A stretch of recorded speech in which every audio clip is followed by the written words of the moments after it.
Overnight tensions rising, multiple countries sending troops to Greenland.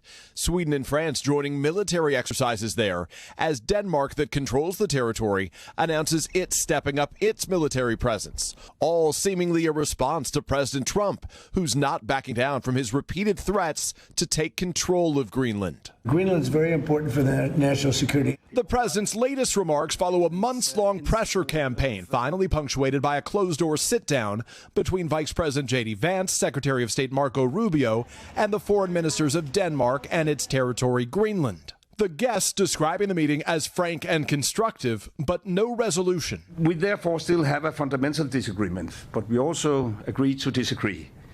And therefore we will, however, continue to talk. Greenland is roughly 3 times the size of Texas, with a population of just about 57,000.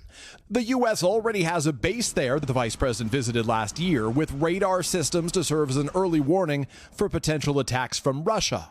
President Trump has not ruled out military force. If we don't do it the easy way, we're going to do it the hard way. But Rubio says the president would prefer to purchase the island.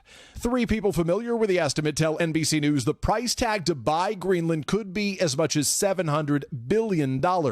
Overnight, the Interior Secretary, who'd previously posted a picture showing Greenland as part of the U.S., titled The New Interior Doubling Down.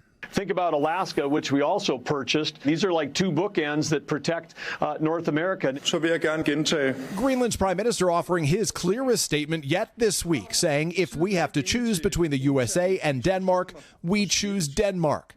Back in Washington, the president is facing criticism from both parties. The thought of the United States taking the position that we would take Greenland, an independent territory within the Kingdom of Denmark, is absurd.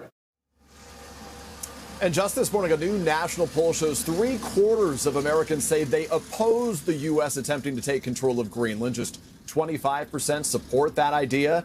And just days after President Trump insisted that Greenland is at risk because Russian and Chinese warships are, in his words, all over the place, during his remarks here, the Danish foreign minister said they have not seen a Chinese warship there in a decade. Laura? All right, Peter Alexander, thank you.